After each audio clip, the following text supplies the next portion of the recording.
بسم اللہ الرحمن الرحیم۔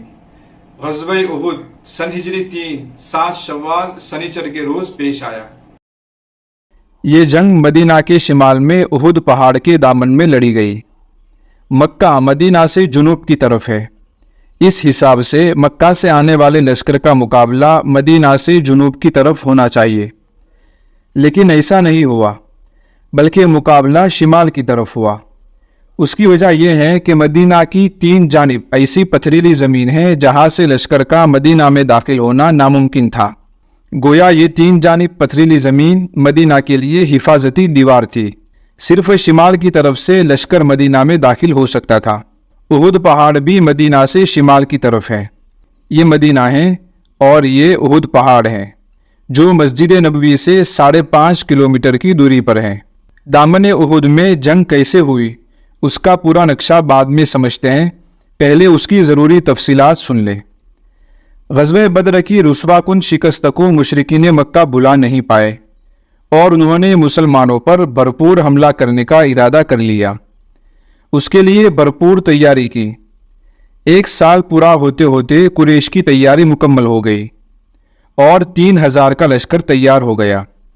انہوں نے اپنے ساتھ لشکر میں 15 عورتوں کو بھی شامل کیا تاکہ ان کی عزت کی حفاظت کے جذبے سے لوگ مقابلہ کرنے میں زیادہ بہادری دکھائیں۔ لشکر میں 3000 اونٹ اور 200 گھوڑے تھے۔ حفاظتی ہتھیاروں میں 700 زرہیں تھی۔ ابو سفیان کو پورے لشکر کا سپہ سالار مقرر کیا گیا۔ پرچم قبیلہ بنو عبد الدار کے ہاتھ میں دیا گیا۔ اس بھرپور تیاری کے ساتھ اور غم و غصہ کے ساتھ مشرکین کا لشکر مدینہ کی طرف روانہ ہوا۔ حضرت عباس رضی اللہ عنہ نے لشکر کی تیاری اور روانگی کے سارے حالات کا ایک خط لکھا اور ایک قاصد کے ذریعے نبی کریم صلی اللہ علیہ وسلم کی خدمت میں روانہ فرما دیا۔ یہ قاصد نہایت تیز رفتاری سے صرف 3 دن میں مدینہ پہنچ گیا اور حضرت عباس کا خط نبی صلی اللہ علیہ وسلم کے حوالے کیا۔ اس وقت آپ صلی اللہ علیہ وسلم مسجد قباء میں تشریف فرما تھے۔ یہ خط حضرت ابی بن کعب رضی اللہ عنہ نے آپ صلی اللہ علیہ وسلم کو پڑھ کر سنایا۔ آپ صلی اللہ علیہ وسلم نے انہیں رازداری برتنے کی تاکید کی اور جٹ مدینہ تشریف لا کر انصار و مہاجرین کے قائدین سے صلاح و مشورہ کیا اور مدینہ میں حفاظتی اقدامات کیے گئے۔ مدینہ میں لوگ ہنگامی حالت میں رہنے لگے اور ہر وقت ہتھیار بند رہنے لگے، حتیٰ کہ نماز میں بھی ہتھیار جدا نہیں کرتے تھے۔ انصار کے کچھ لوگ رسول اللہ صلی اللہ علیہ وسلم کی نگرانی کے لیے متعین ہو گئے۔ یہ لوگ ہتھیار پہن کر ساری رات رسول اللہ صلی اللہ علیہ وسلم کے دروازے پر گزار دیتے تھے۔ کچھ چھوٹی چھوٹی جماعتیں مدینے میں داخل ہونے والے راستوں پر نگرانی کے لیے مقرر ہو گئی تاکہ غفلت کی حالت میں اچانک کوئی حملہ نہ ہو جائے۔ کچھ جماعتیں دشمن کی نقل و حرکت کا پتہ لگانے کے لیے مدینہ کی گلیوں میں گشت کرنے لگی۔ مکہ کا لشکر مدینہ کے قریب پہنچ کر پہلے وادی عقیق سے گزرا اور جبل احد کے قریب وادی قنات کے کنارے مقام عینین پر پڑاؤ ڈالا۔ رسول اللہ صلی اللہ علیہ وسلم کو اس کی اطلاع دی گئی۔ آپ صلی اللہ علیہ وسلم نے صحابہ سے مشورہ کیا اور اختلاف رائے کے بعد آخر میں یہ فیصلہ ہوا کہ مدینہ سے باہر نکل کر کھلے میدان میں مقابلہ کریں گے۔ آپ صلی اللہ علیہ وسلم جمعہ کے دن عصر کے بعد مدینہ سے روانہ ہوئے۔ یہ ہجرت کا 3را سال تھا اور شوال کی 6 تاریخ تھی۔ مدینہ سے 1000 کا لشکر روانہ ہوا۔ کچھ یہودیوں نے لشکر میں شامل ہونا چاہا لیکن آپ صلی اللہ علیہ وسلم نے انکار فرما دیا۔ آپ صلی اللہ علیہ وسلم نے راستہ میں ایک مقام پر پہنچ کر لشکر کا معائنہ فرمایا اور جو لوگ چھوٹے تھے ان کو واپس بھیج دیا۔ البتہ حضرت رافع بن خدیج اور سمورہ بن جندب کو جنگ میں شرکت کی اجازت مل گئی۔ اس کی وجہ یہ ہوئی کہ حضرت رافع بن خدیج بڑے ماہر تیر انداز تھے، اس لیے انہیں اجازت مل گئی۔ جب انہیں اجازت مل گئی تو حضرت سمورہ بن جندب نے کہا کہ میں تو رافع سے زیادہ طاقتور ہوں۔ آپ صلی اللہ علیہ وسلم نے اپنے سامنے دونوں سے کشتی لڑوائی اور واقعتاً سمورہ نے رافع کو پچھاڑ دیا، لہٰذا انہیں بھی اجازت مل گئی۔ یہی شام ہو چکی تھی، لہٰذا آپ صلی اللہ علیہ وسلم نے یہی مغرب اور عشاء کی نماز پڑھی اور یہی رات گزاری۔ صبح صادق سے کچھ پہلے آپ صلی اللہ علیہ وسلم پھر چل پڑے اور مقام شوط پہنچ کر فجر کی نماز پڑھی۔ یہاں سے منافقوں کا سردار ابن سلول اپنے 300 ساتھیوں کو لے کر واپس چلا گیا۔ اب اسلامی لشکر کی تعداد 700 رہ گئی۔ ایسے نازک موڑ پر واپس ہونے کا مقصد مسلمانوں میں بزدلی اور انتشار پیدا کرنا تھا۔ چنانچہ بنو حارثہ اور بنو سلمہ کے قدم بھی اکھڑنے لگے تھے، لیکن اللہ تعالیٰ نے ان کو ثابت قدم رکھا، جس کا ذکر اللہ تعالیٰ نے قرآن میں بھی فرمایا ہے۔ وہاں سے آگے بڑھ کر رسول اللہ صلی اللہ علیہ وسلم نے جبل احد کے دامن میں نزول فرمایا۔ لشکر اسلام کے سامنے کی طرف مدینہ تھا اور پشت کی طرف جبل احد تھا، اور مشرکین کی پشت کی طرف مدینہ تھا، یعنی مدینہ اور لشکر اسلام کے درمیان مشرکین کا لشکر تھا۔ یہاں پہنچ کر رسول اللہ صلی اللہ علیہ وسلم نے لشکر کو منظم کیا۔ 50 ماہر تیر اندازوں کو جبل رمات پر متعین کیا، جو اسلامی کیمپ سے تقریباً 150 میٹر کی دوری پر تھا۔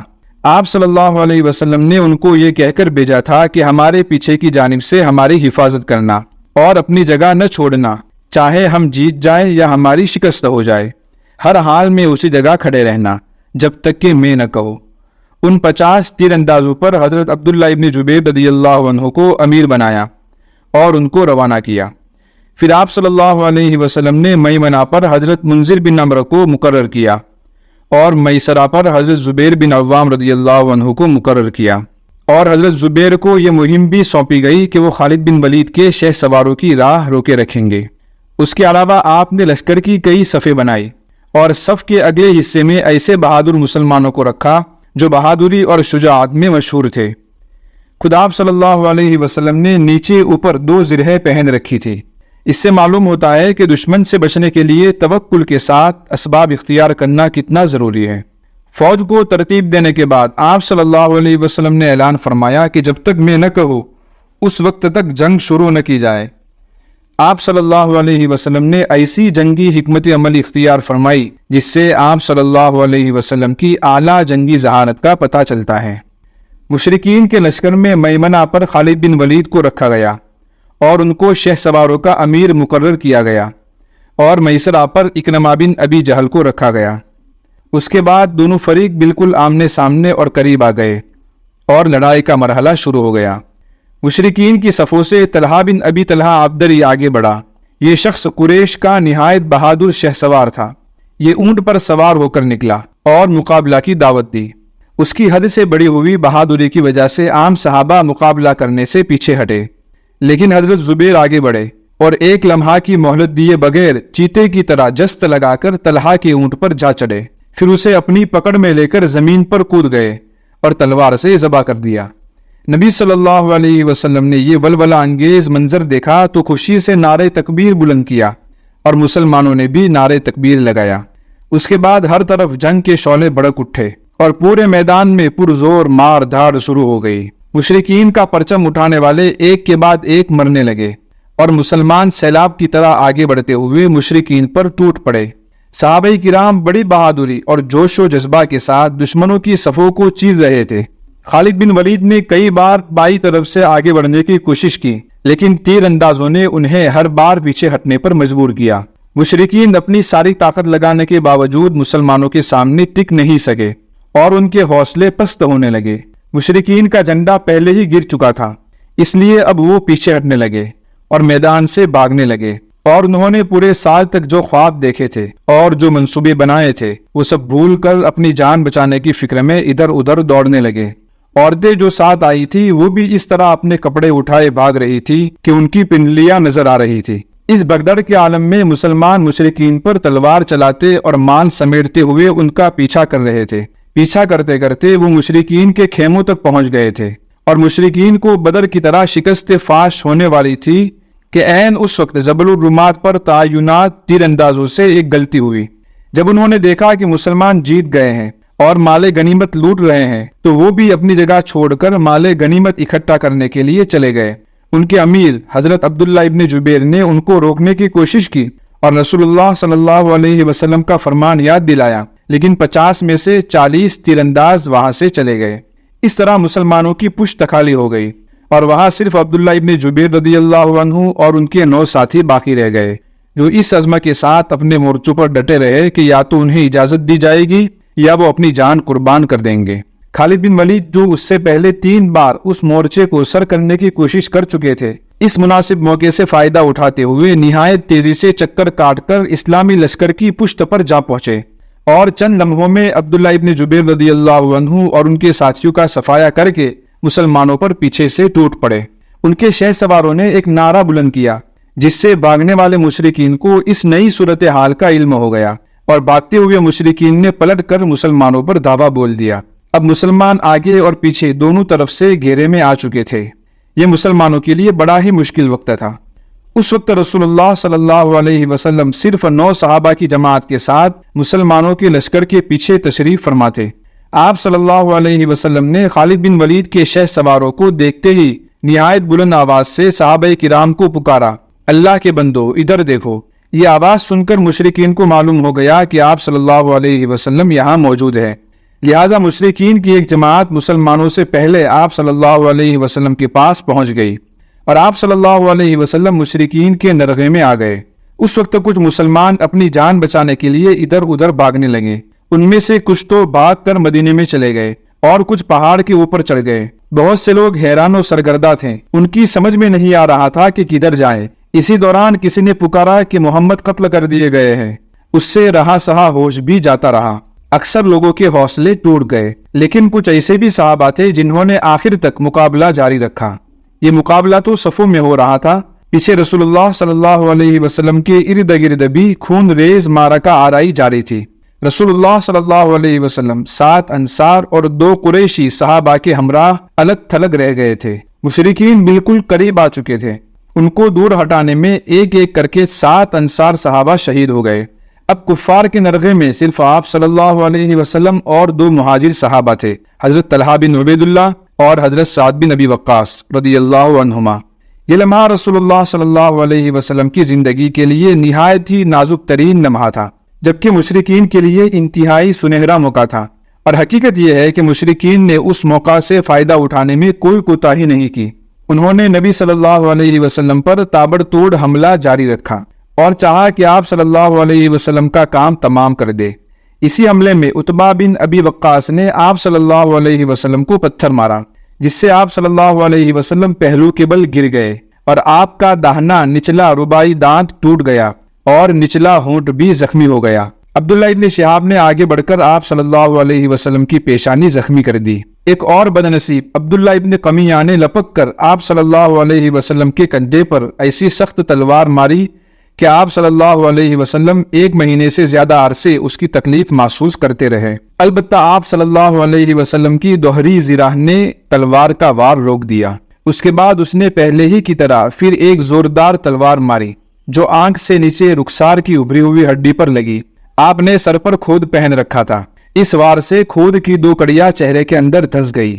اس طرح مشرکین نے آپ صلی اللہ علیہ وسلم کا کام تمام کرنے کی بہت کوشش کی، مگر حضرت سعد اور حضرت طلحہ رضی اللہ عنہما نے بے مثال بہادری سے کام لے کر مشرکین کے ارادوں کو ناکام کر دیا۔ یہ دونوں عرب کے ماہر ترین تیر انداز تھے۔ انہوں نے تیر مار مار کر مشرکین حملہ آوروں کو رسول اللہ صلی اللہ علیہ وسلم سے دور رکھا۔